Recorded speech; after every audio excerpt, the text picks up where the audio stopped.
pagi semuanya, khususnya buat Anda semua pejuang UTBK ya yang akan nantinya mengikuti seleksi SBMPTN tahun 2020 ya. Kali ini saya akan buatkan video ya khususnya tentang permintaan kalian, yaitu tentang bagaimana strategi memilih jurusan ya. Strategi memilih jurusan itu mungkin tampaknya mudah dikarenakan sebenarnya Anda ketika SMA dulu Anda kan sudah dikelompokkan ke dalam ada yang jurusan IPA, IPS maupun bahasa. Nah, sebenarnya yang paling baik ya itu adalah ketika Anda memilih jurusan IPA, IPS dan bahasa itu paling baik adalah yang sesuai dengan minat Anda dan juga bakat Anda. Tetapi tidak menutup kemungkinan di dalam realitanya banyak sekali dari kalian itu yang ketika milih jurusan di IPA bukan di IPA, tetapi di SMA itu bisa karena ikut-ikutan temannya. Satu, bisa karena misalnya istilahnya bukan dipaksa ya, tetapi ditekankan oleh pihak-pihak tertentu untuk Anda memilih yang di situ, padahal Anda sesuai dengan hati nurani sebenarnya tidak suka dengan jurusan itu. Nah, kemudian ada juga faktor yang lain, itu disebabkan karena kadang-kadang karena gengsi Anda memilih jurusan itu.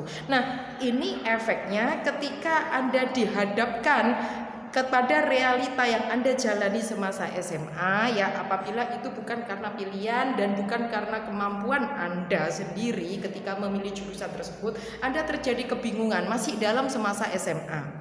Nah, kebingungan itu yang menyebabkan Anda jadi merasa, waduh kayaknya saya nggak cocok ya dengan jurusan saya selama ini yang di IPA, nanti yang di IPS juga begitu, saya kok kayaknya nggak cocok, saya tempatnya di sini. Nah, itu menyebabkan ketika Anda memilih jurusan di kuliah, Anda juga bingung juga di situ ya. Nah, makanya saya tekankan sekali lagi, ingat masa kuliah rata-rata minimal adalah 4 tahun, rata-rata bahkan lebih.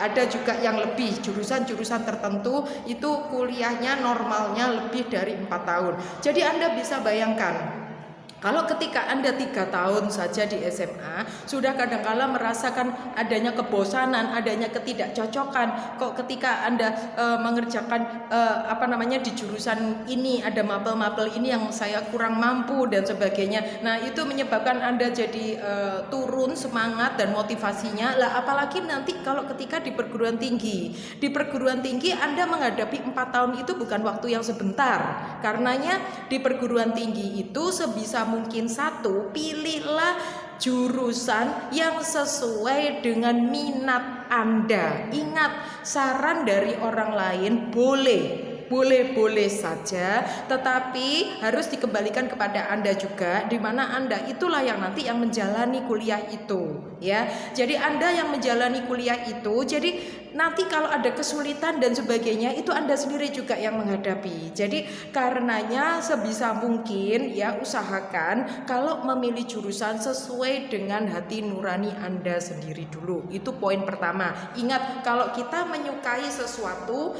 secara energi keseluruhan pikiran Anda, energi Anda itu akan dengan semangat bisa Anda salurkan sepenuhnya karena Anda melakukan sesuatu yang Anda cintai. Nah, jadi seolah nanti 4 tahun masa pendidikan Anda di kuliah itu seolah tidak kerasa. Karena apa? Karena Anda senang.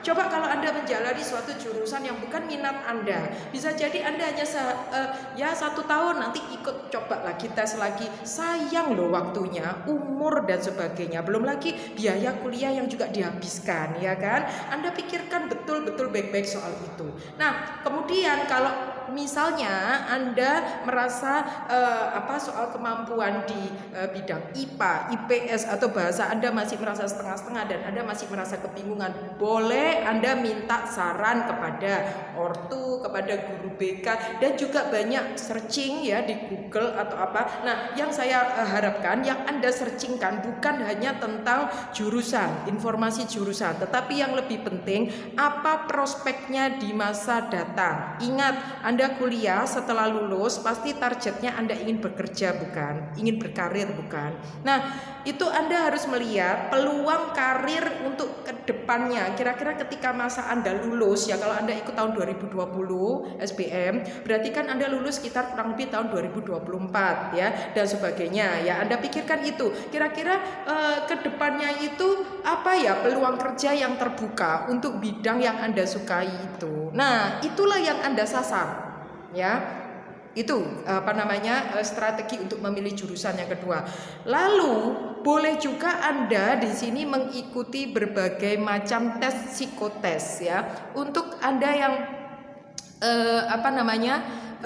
bisa tergabung di LPB dan sebagainya, itu kadang-kadang sudah ada di situ paketan juga psikotes, tetapi juga bukan berarti kalau Anda tidak mengikuti LPB lantas Anda tidak berhasil, bukan ya, tetap bisa. Ingat, terserah Anda mengikuti psikotes di luar ya. Ada sekarang ini di sini tes untuk potensi minat dan bakat itu dengan melalui sidik jari. Nah, saya kalau memberitakan seperti ini nanti saya tidak enaknya karena nanti akan saya menyebut nama LPB tertentu. Itu ada padahal saya di sini bukan sponsor atau juga bukan endorse ya. Nah, di sini ada tentang hal tersebut ya. Jadi tentang tes minat bakat ya, psikotes, tapi bukan psikotes yang seperti biasanya, lebih kepada tes minat bakat tapi melalui sidik jari. Nah, itu nilainya lebih akurat dikarenakan apa? Tidak mengikuti mood Anda. Jadi ketika kita kadang-kadang mengikuti psikotes, bisa jadi Anda sedang moodnya sedang down atau apa, itu kadang-kala Anda hasilnya bisa jatuh ya. Tetapi kalau misalnya Anda sedang full moodnya, itu kadang-kala hasilnya juga bisa bagus karena Anda bisa konsentrasi penuh. Nah, kalau yang lewat sidik jari itu sesuai dengan minat dan bukan minat, lebih kepada bakat yang Anda bawa sejak lahir. Nah, selama kita itu sidik jarinya itu tidak pernah terkena apa-apa, dalam arti bukan terkena apa-apa, misalnya kecelakaan atau apa yang menyebabkan harus ada perubahan. Nah, itu hasil bakat dan sebagainya tuh masih tetap tampak valid sih, seperti itu ya. Nah, Anda banyak cari-cari informasi tentang itu. Boleh itu Anda juga jadikan referensi. Kemudian boleh juga Anda minta kepada misalnya di BK di sekolah. Nah, itu sebagai saran referensi Anda atau guru yang mengajar Anda, itu yang biasanya mengerti di mana sih letak kelebihan Anda itu. Nah, itu bisa sebagai saran dan masukan. Tetapi ingat, pengambil keputusan terakhir tetap harus ada di tangan Anda sendiri, karena Anda lah yang menjalani kuliah tersebut. Oke, jadi pilih satu, itu adalah pilihlah jurusan yang sesuai minat Anda, bakat Anda. Oke. Nah, kemudian yang kedua, tips yang nomor 2 ya. Nah, ini Anda boleh mencari, sebaiknya Anda harus mencari informasi yang ada kaitannya dengan jurusan kuliah tersebut. Boleh dari kakak kelas, boleh dari saudara Anda dan sebagainya, yang tentang jurusan yang Anda pilih. Misalnya begini, Anda ingin masuk jurusan Fakultas Ekonomi ya.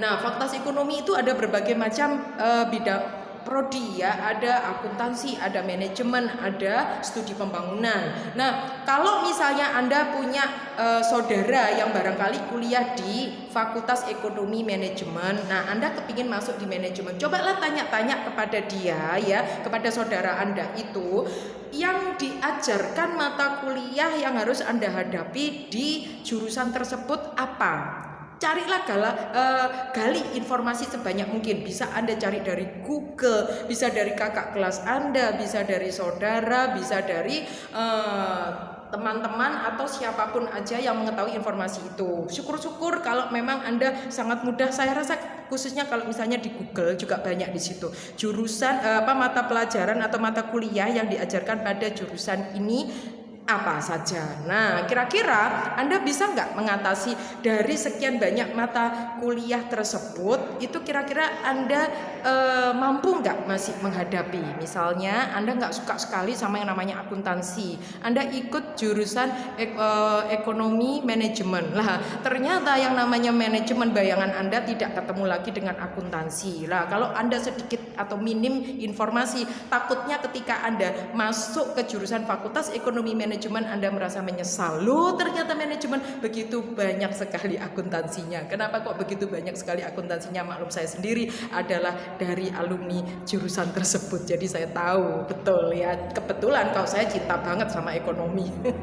Ya. Nah, cuman itu sebagai gambaran. Nah, itu yang menyebabkan akhirnya nanti di tengah-tengah jalan Anda merasa kebosanan, nanti Anda merasa, saya dulu aja sulit mengerjakan akuntansi lah, kok ternyata saya ngambil jurusan manajemen, bayangan saya nggak ada akuntansi, kok ini malah banyak sekali akuntansinya. Nah, ingat sekali lagi, jangan usahakan pilihlah jurusan yang jangan sampai Anda berhenti di tengah-tengah jalan, ya, karena tadi Anda sudah buang waktu, biaya, tenaga, ya, dan itu tidak sedikit, dan juga rugi umur juga, ya. Jadi perhatikan itu, oke?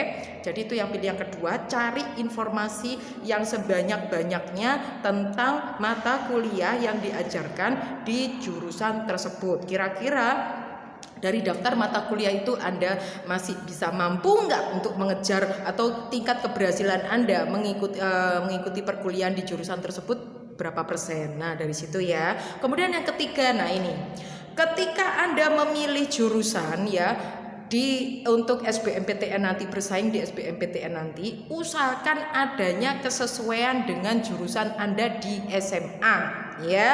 Jadi ini merupakan salah satu poin untuk supaya Anda bisa keterima. Karena apa?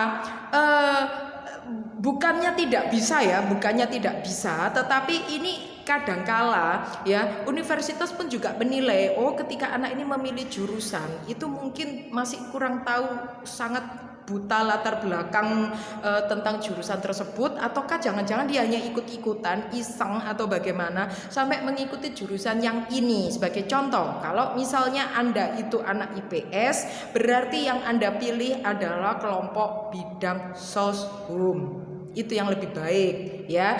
Kemudian kalau misalnya Anda yang di bidang bahasa, lebih baik kalau Anda memilih sastra, kelompok sastra. Misalnya Anda tidak ikut kelompok sastra, Anda mau mengambil pariwisata, boleh ya, tetapi usahakan maksud saya begini, itu masih sesuai. Jadi gini loh, ketika Anda memilih jurusan tadi di kuliah, itu harus sesuaikan, ini masih tercover enggak dengan kemampuan background saya, ilmu saya yang saya dapatkan ketika kuliah. Itu yang Anda pikirkan. Kalau misalnya pariwisata dari bahasa itu masih mungkin ya. Kemudian ilmu komunikasi itu juga memungkinkan Anda yang masih dari bahasa. Jadi seperti itu ya. Sekali lagi informasi tentang ini harus Anda dapatkan. Kemudian Anda yang dari IPA bisa memilih saintek, bisa memilih campuran, oke? Nah, kemudian ini saya rasa sudah pada tahu ya, lembaga tes masuk perguruan tinggi ini kan sudah ada webnya ya. Nah, ini bukain ini ya, dimana di situ ada poin-poin perubahan. Khususnya perubahannya tuh berkaitan dengan satu ya, di dalam pelaksanaan ujian. Kalau sebelum-sebelumnya setiap calon mahasiswa baru itu menjalani 2 kali ujian. Kalau sekarang setiap maba hanya mengikuti 1 kali ujian. 1 kali ujian itu karenanya Anda hanya memilih 1 kelompok ujian, apakah saintek, soshum, dan yang satunya kelompok campuran ya. Jadi itu dari situ sudah Anda ikuti supaya ada kesesuaian. Jadi jangan sampai misalnya Anda yang dari jurusan IPS mau mengambil misalkan kedokteran. Nah, ini jadi bahan pertanyaan ketika universitas akan menyeleksi mau masuk menerima calon mahasiswa itu. Jadi ini jangan dianggap remeh ya, khususnya harus ada kesesuaian antara jurusan di jurusan di SMA ya dengan pilihan kuliah ya, pilihan jurusan kuliah. Oke. Nah, prodinya, oke, itu yang pertama. Nah, Kemudian yang berikutnya, ya tips yang berikutnya, Anda harus melihat peta persaingan dari prodi yang Anda ikuti. Nah, untuk peta persaingan ini Anda perlu melihat ada dua, yaitu peta persaingan secara kuantitatif, yang satunya peta persaingan secara kualitatif. Apa itu? Ini saya jelaskan, sebentar saya hapus. Oke? Nah, peta persaingan kuantitatif ya. Nah, ya, peta persaingan kuantitatif itu bisa Anda cek di passing grade ya. Passing grade setiap jurusan di universitas yang Anda tuju. Nah, begini ya, ingat yang Anda pilih itu, yang Anda perhatikan itu ada dua item, yaitu yang pertama adalah tentang universitasnya ya, apakah itu termasuk universitas yang dari klaster A ya, ada yang klaster B, klaster C. Nah, klaster A, klaster B, klaster C itu juga dari passing grade-nya. Kemudian yang kedua, ini adalah kaitan dengan prodinya yang Anda pilih. Itu juga ada nilai passing grade-nya. Jujur aja, sebenarnya nilai passing grade itu bukan merupakan sebuah angka mutlak sih ya, karena nilai passing grade itu juga tergantung yang mengikuti peserta yang mengikuti ujian. Sebagai contoh, misalnya peserta yang mengikuti ujian rata-rata UTBK-nya rata-rata misalnya mendapatkan 500 sekian misalnya ya. Nah, padahal kalau berdasarkan passing grade tahun lalu ya, prodi ini, prodi A di suatu universitas A itu kebetulan ya, di sini rata-rata passing grade-nya yang keterima adalah 600. Kan nggak mungkin kalau misalnya universitas tersebut akan tetap memaksakan tetap dengan nilai 600, karena rata-rata peserta UTBK hasilnya adalah 500 ya. Bisa universitas ini, bisa prodi ini nggak ada mahasiswanya nanti ya kan. Jadi prodi ya, prodi jurusan di universitas ya, ketika akan menyeleksi SBMPTN melihat dari hasil UTBK para peserta dulu. Jadi sebenarnya ini bukan penilaian mutlak, karena kadang-kadang orang-orang jadinya begini, wah kalau yang tahun kemarin passing grade-nya untuk ikut jurusan itu kok tinggi sekali, sedangkan nilai saya hanya 500, saya nggak cukup kira-kira. Terus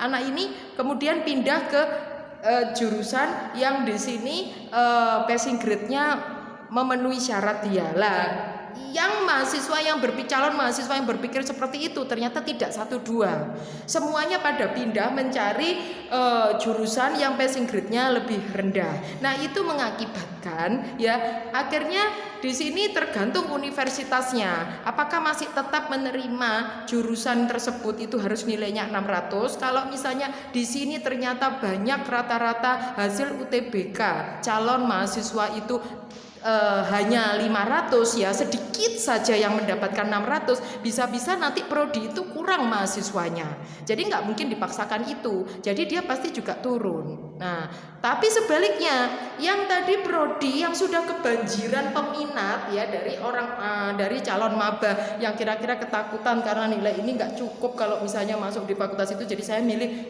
fakultas ini karena nilai saya lebih masuk, diserbu dengan banyak sekali peserta. Nah, itu justru bisa menaikkan nilai passing grade, karena dari hasil yang 500-an itu kalau ternyata yang paling tinggi, paling rendah itu adalah misalnya dari anak 100 itu ya, dari anak 100 itu pasti, sedangkan daya tampung hanya 60, itu pasti di ranking dari 1 sampai 60 nilai teratas. Nah, ternyata sampai dengan 1 sampai 60 nilai teratas itu nilai rata-ratanya naik karena banyak yang menyerbu ke sana. Nah, itu nilai passing grade-nya juga naik. Jadi sebenarnya nilai passing grade itu juga tidak bisa dikatakan sebagai angka mutlak, tetapi kalau misalnya Anda ingin tahu, baguslah itu juga digunakan sebagai bahan pertimbangan Anda. Caranya Anda bisa banyak sekali ya, ini nanti kapan akan saya berikan khususnya untuk nilai-nilai passing grade. Tetapi kalau Anda mau cari di Google itu ada beberapa, tapi hanya kebanyakan universitas-universitas yang di sini prodi-prodi favorit, yang di situ di-sharekan nilai passing grade-nya, karena tidak semua memiliki data lengkap passing grade setiap prodi di suatu universitas ya. Bolehlah kalau Anda mau googling ya, cari di situ nilai passing grade-nya yang untuk keterima di universitas itu, prodi itu nilainya berapa, itu bisa ya Anda cari. Nah, kemudian apa yang jadi pedoman Anda memilih berdasarkan passing grade itu? Ingat, sebelum menghadapi UTBK, Anda harus banyak latihan atau mengikuti tryout. Tryout itu ada hasilnya bukan? Nah, dari total Anda mengikuti tryout pertama hingga nanti tryout terakhir akan menghadapi UTBK itu sebaiknya Anda catat perolehan nilai Anda itu berapa saja. Tryout yang pertama dapat berapa, tryout yang kedua dapat berapa, tryout ketiga dapat berapa, begitu terus seterusnya ya. Terlepas dari lembaga mana saja yang mengikuti tryout itu bukan tidak menjadi masalah. Saya rasa lembaga-lembaga yang mengadakan tryout itu juga sudah mengerti kisi-kisi soal yang akan diujikan dalam UTBK. Jadi sudah sesuai dengan standar UTBK. Jadi itu sudah bisa Anda jadikan patokan. Oh, ternyata dari hasil tryout saya pertama sampai tryout saya terakhir itu kemudian saya jumlah dibagi dengan berapa kali Anda tryout. Misalnya Anda tryout 10 kali, nilainya yang pertama misalkan contoh supaya gampang mudahnya 150, 50, 50, 100. Ya tinggal ditambah 150, 150, 50 seperti itu, dibagi misalnya 5 kali, ya dibagi 5. Itulah nilai rata-rata tryout Anda. Nah, nilai rata-rata tryout Anda kemudian Anda bandingkan dengan passing grade universitas tersebut. Ya, itu juga sebagai bahan pertimbangan. Nah, kemudian yang berikutnya, selain persaingan kuantitatif, ada lagi yang namanya persaingan kualitatif. Nah, persaingan kualitatif ini lebih kepada peluang Anda, ya, peluang ya berdasarkan tingkat keketatan, ya, tingkat keketatan persaingan, ya, persaingan di prodi tersebut. Oke. Nah, bagaimana Anda untuk mengetahuinya? Ini Anda harus membagi antara peminat ya, mahasiswa baru yang memasuki jurusan tersebut tahun kemarin dibagi dengan daya tampung sekarang. Dibagi dengan daya tampung sekarang, maka Anda bisa mengerti berapa besar peluang untuk lolos di prodi tersebut. Nah, untuk itu Anda bisa buka ini ya. Anda bisa buka ini ya. Tadi ke webnya LTMPT ya, ltmpt.ac.id ya. Itu kan di situ ada pilihan ya tentang umum, SNM, SBM dan lain-lain ya. Pilih SBM. Nah, SBMPTN ini Anda klik ya, Anda klik. Nah, maka akan keluar di bawahnya itu PTN. Nah, PTN ini Anda klik ya. Kemudian ketika Anda klik itu akan keluar daftar. Nah, keluar daftar PTN di Indonesia. Kemudian dari daftar PTN itu, misalnya Anda pilih Universitas Airlangga, contoh. Ya Anda cari dulu di daftar PTN yang Universitas Airlangga. Contoh ya, Universitas Airlangga Surabaya. Ya. Nah, di daftar PTN klik dulu ya. Setelah Anda klik, nanti Anda akan ketemu di situ daftar PTN seluruh Indonesia. Anda cari yang Universitas Airlangga, cari sampai ketemu Universitas Airlangga. Setelah dapat Universitas Airlangga, Anda klik. Ini akan muncul daftar prodi. Ya. Nah, daftar prodi, sebentar saya ini supaya jelas ya. Nah, akan muncul daftar prodi. Sebentar saya taruh atas ya. Ya. Jadi setelah ini SBMPTN ya, tadi ya .ac.id ya, Anda klik pilih ini ya. Kemudian setelah klik ini akan ketemu di sini daftar PTN ya. Anda pilih contoh Universitas Airlangga ya. Nah, ini Anda klik akan keluar daftar prodi. Nah, daftar prodi ini yang Anda pilih itu atau Anda ingin lihat persaingannya, itu Anda klik di sini ada kotak hijau, tulisannya adalah lihat prodi. Nah, ini Anda klik. Ya, lihat prodi yang tulisannya hijau itu Anda klik. Ini keluar, nanti dari sini akan keluar ya. Di sini prodi, nama prodinya. Kemudian di sini ada tulisan daya tampung. Ya, terus di sini ada tulisan peminat tahun 2019, daya tampung tahun 2020. Nah, ini harus Anda bagikan. Oke, ini saya mengambil contoh 2.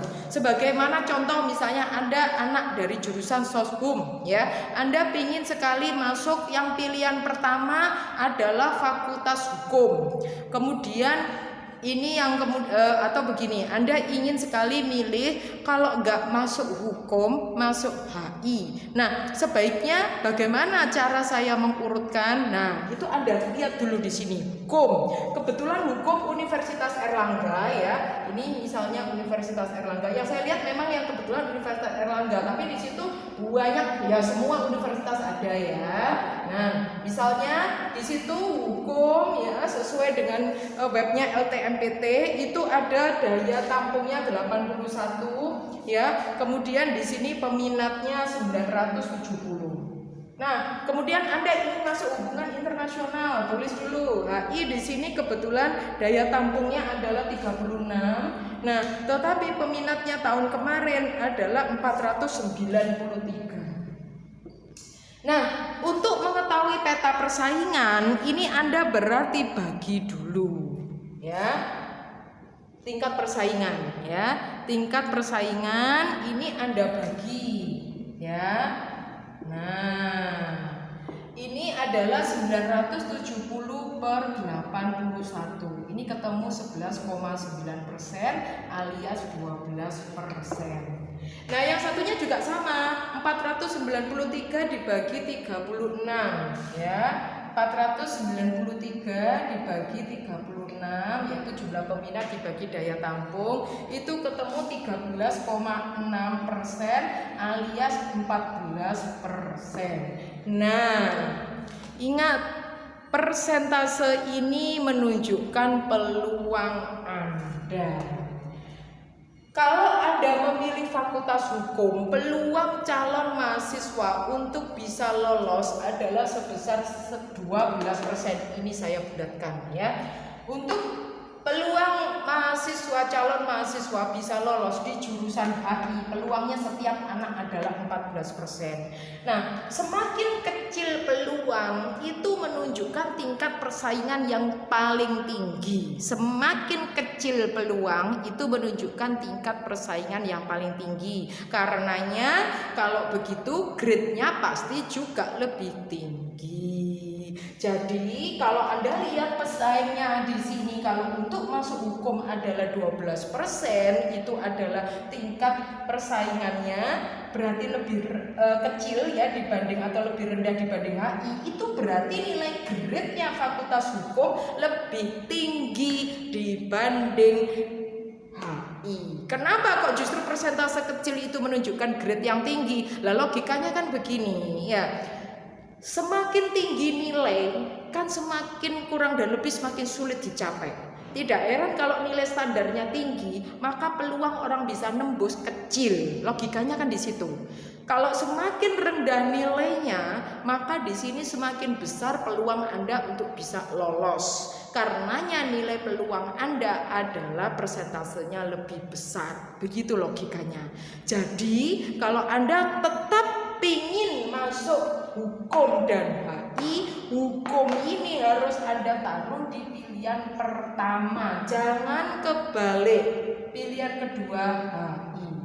Ingat, Ya, yang fatal-fatal. Satu, kesesuaian antara jurusan yang Anda pilih dengan latar belakang jurusan Anda di SMA. Sekali lagi saya tekankan, kalau Anda di sini dari anak IPA bisa memilih campuran atau saintek. Kalau Anda di sini dari soshum, Anda bisa dari jurusan dari IPS, Anda bisa pilih soshum. Kalau kemudian Anda pilih berasal dari jurusan bahasa yang ada kaitannya dengan bahasa-bahasa asing tersebut. Oke.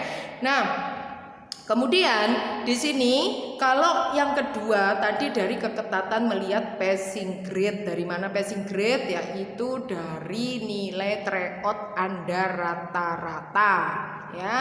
Pilihlah paling aman yang nilai passing grade-nya di bawah atau paling tidak sama dengan rata-rata nilai tryout Anda. Oke, jadi tipsnya Anda harus sering-sering mengikuti tryout. Kemudian yang ketiga, ketika Anda melihat peta persaingan, jangan lupa menempatkan urutan yang pertama adalah yang tingkat peluangnya lebih kecil, itu menunjukkan grade-nya lebih besar, ya. Itu yang pertama. Baru yang kedua adalah yang tingkat peluangnya lebih besar, karena itu menunjukkan nilainya lebih rendah atau lebih mudah.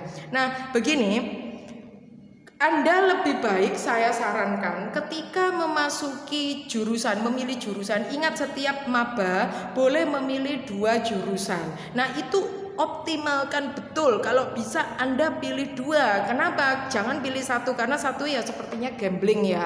Karena kalau misalnya nanti tidak lolos di situ kan Anda tidak memiliki istilahnya cadangan yang lain. Jadi usahakan Anda pilih 2. Nah, tipsnya memilih 2 selain Anda tadi melihat dari passing grade, melihat dari tingkat persaingan, terus juga berdasarkan minat dan bakat. Nah, jangan lupa juga ya, Anda harus juga melihat yang namanya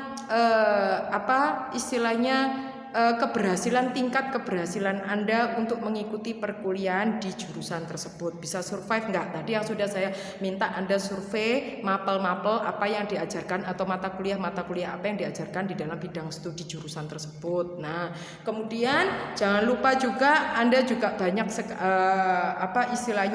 melihat peluang karir kedepannya tentang jurusan yang Anda pilih tersebut, ya. Nah, kemudian juga saran yang berikutnya adalah ketika Anda memilih, itu saya sarankan beda jurusan tidak apa-apa. Kalau beda jurusan sebaiknya satu universitas. Contoh, Anda memilih hukum dan HI, itu sebaiknya hukumnya juga hukum UNER, HI-nya HI UNER. Begitu, ya. Kenapa? Itu menunjukkan Anda niat banget, besarnya minat Anda untuk memasuki universitas tersebut. Nah, itu juga menjadi bahan pertimbangan universitas, karena kita juga tahu yang namanya universitas tentu nggak mau dijadikan yang nomor 2, ya. Jadi ketika dia memilih, apalagi kalau misalnya itu ada kesamaan nilai akhir pada UTBK, itu yang dipilih adalah yang memang konsen memilih universitas tersebut. Sebagai contoh, misalnya saya tadi memilih Universitas Fakultas Hukum Universitas Erlangga di pilihan yang pertama. Ya, kebetulan kok pilihan yang kedua saya juga UNER juga, cuma HI. Ya, kemudian nilai saya sama dengan peserta UTBK yang lain, ya, di mana peserta nilai UTBK tersebut ketika milih Fakultas Hukum UNER dia tempatkan di pilihan yang kedua. Kebetulan yang pilihan yang pertamanya bukan dari UNER. Nah, ini yang menjadi bahan pertimbangan universitas akan dipilih yang pilihan pertama. Karena dengan pilihan pertama, kecil kemungkinan pilihan pertama itu bukan dari keinginanmu. Kecil kemungkinan pilihan pertama bukan dari niatmu. Karenanya universitas melihat itu, gitu ya. Jadi usahakan apabila Anda memilih jurusan yang berbeda, usahakan satu universitas. Itu tips. Kemudian kalau misalnya Anda di sini beda universitas, itu sebaiknya apabila Anda memilih fakultas yang sama. Sebagai contoh begini, pokoknya Anda pengen banget masuk hukum. Kalau nggak masuk hukum nggak suka, atau di sini memang sudah cita-cita Anda, minat Anda, passion Anda, kok kalau melihat dari kemampuan tryout Anda rata-rata selama ini, Anda kok bisa untuk masuk di Fakultas Hukum kalau dilihat dari passing grade yang tahun lalu. Nah, bolehlah Anda tetap memilih Fakultas Hukum. Nah, kalau seperti ini kan tidak mungkin di dalam satu universitas itu ada fakultas hukumnya dua. Kan tadi saya sudah bilang kalau misalnya Anda diberi kesempatan pilih 2 prodi, maksimalkan pilih 2 prodi ya. Baru ini beda universitas.